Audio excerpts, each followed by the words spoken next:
Hi guys, my name is Crystal and welcome to my YouTube channel. Welcome old subscribers, welcome new. If you like my videos, please press the like button and please do subscribe. Alexa, what's the time please?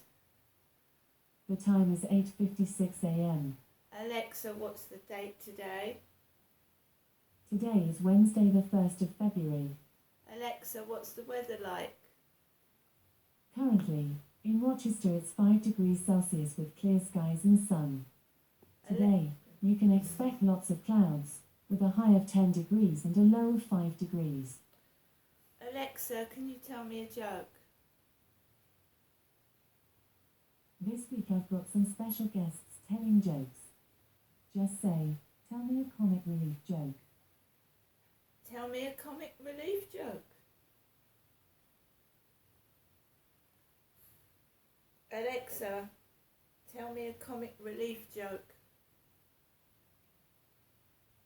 To support comic relief, I've got some jokes from some of the UK's best loved celebs. Here's a joke from Sir Lenny Henry. Did you hear about the new squirrel diet?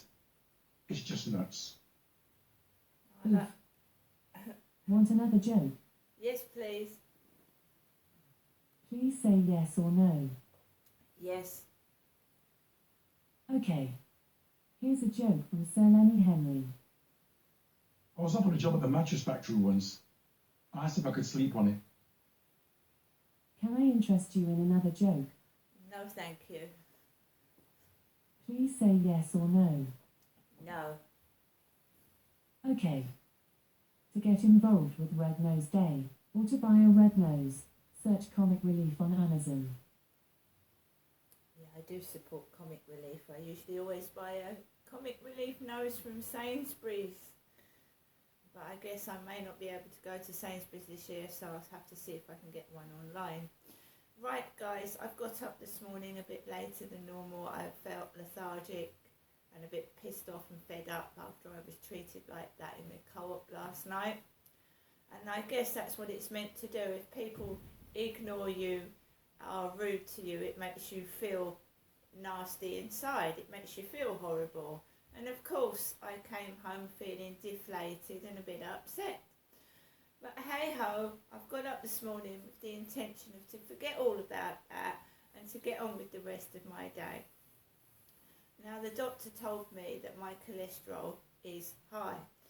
So anybody seeing me trying to do a bit of exercise outside, I'm not mad, I'm trying to lose weight. And sometimes I can't run, I can't jump or do anything like that, so I might be doing this outside, just trying to get my body into motion and to help me lose a bit of weight. But when people, maybe it's not their fault, put me down and upset me, I go to the fridge for comfort food. And I think that a lot of other people, when they get fed up of the outside world, they smoke, they drink, some people take drugs. Well, I just go to the fridge. And that's why I put on weight where I don't want it. Although people say to me, you're not that overweight, I have got a bit of tummy flab I want to get rid of, and that I'm going to have to do that with exercise and not eating so much food. When my mum washed my clothes about 4 weeks ago, she kept this t-shirt at her address, Double Gardens. And when I went up to see her a couple of days ago, she said, oh, you left your t-shirt behind. And she gave me this cancer t-shirt. So I put it on, it's nice and clean and it's been washed in my mother's washing machine.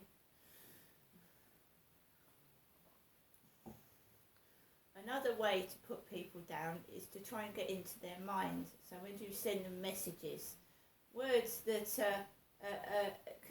they're put in a text like, oh, I like to go home and I like to scent some candles, some nice stinky, smelly candles. Now anyone that's a bit depressed, upset, deflated, when they see the word stinky, they didn't say I'm gonna light some candles. They went, I'm gonna light some stinky, smelly candles. right? So we have a person that thinks they're trying to get into my mind and upset me by saying words like that. And it's not just stinky and smelly, mad, nuts, insane, psycho, you know, putting those words into sentences but not actually saying you're nuts, you're a psycho, you're stinking. Do you get where I'm coming from? Again, not saying I want to meet you or anything like that, but just, you know, it's not nice. So we've got notifications from Scrabble Go. Austin is waiting for me to play. 24 hours left or Barnaby will win. Jar M is waiting for you to play. Henry W has played their turn. This was all last night before I went to bed. And the Americans and the Australians they go to bed when I'm getting up, some of them. So I was in bed when they were awake, sort of thing. So I can't play until people in the UK get up earlier and later than some people. So today, right, well, I've obviously got to get lunch. I like to have a coffee and I like to take Max out for a walk. It's still cold. I've managed to put the heating on this morning, so the flat is warming up. But as I said, I felt deflated and upset. And when you feel deflated and upset, you don't feel like, oh, I'm going to get up this morning and go and do this and go and do that. And, you know, I've woken up to train drivers are going on strike again. Teachers, train drivers. So we've got all this, a year of strikes, and we're only in February. So it's been a miserable start to the year anyway here in the UK, because everybody is going on strike for more pay, because the cost of living is going up and the heating and the electric, etc., etc.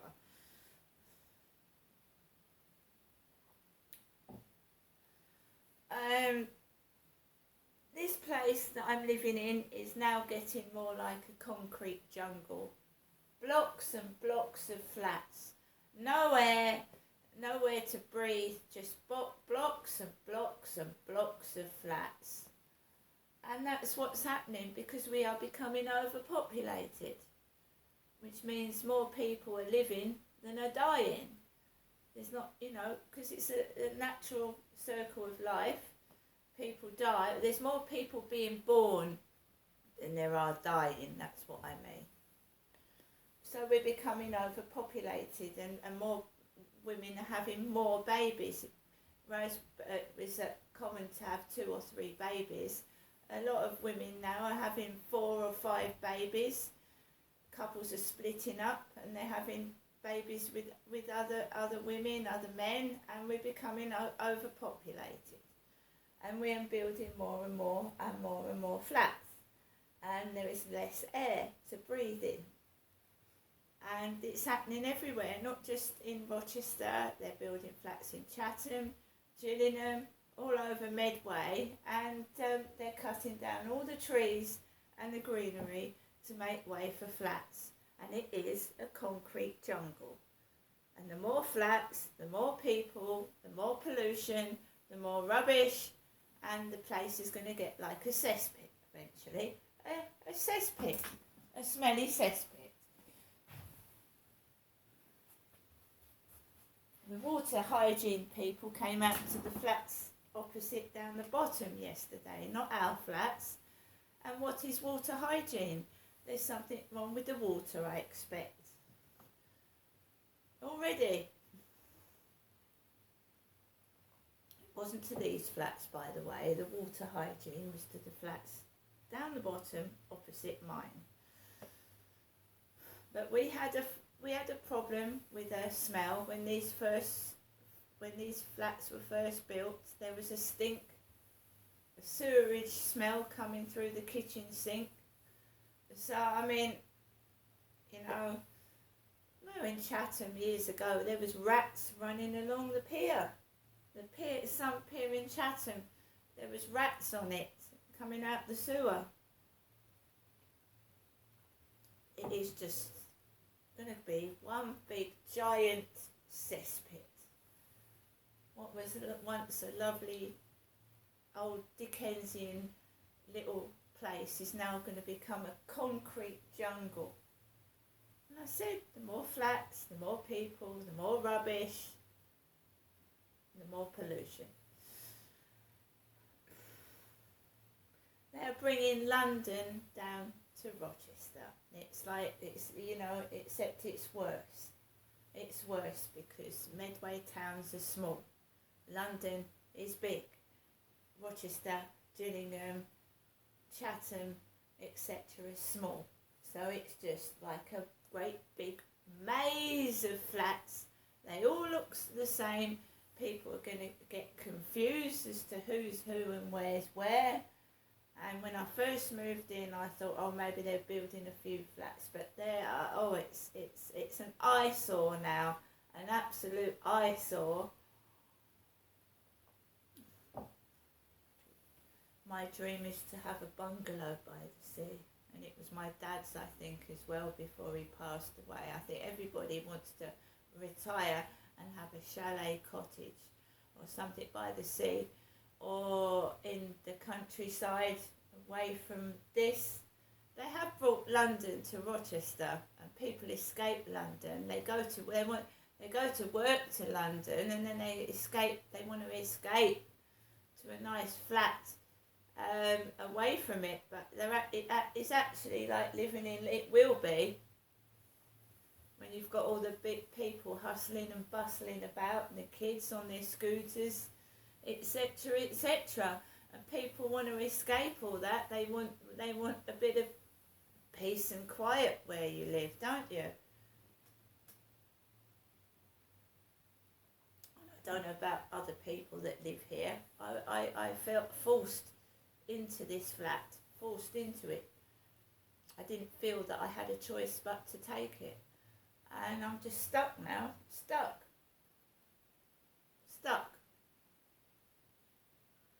I don't find the air breathable, I don't. And the flats are so close together. In the morning, I mean, it's handy if you want to lie in, but you wake up and it's dark at 8 o'clock in the morning. It's dark because the flats are built so close together. There's no light coming through the windows.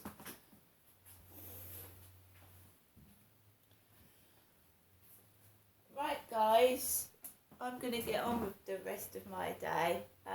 But the more people treat me like shit, invisible, I don't exist, I'm not going to feel like getting up, going into shops. I'm really not. And another thing they do is they go to put the change into your hand, and I can assure you I have a shower nearly every day. They go get hold of the money, and then it's another way to make someone feel rotten, isn't it?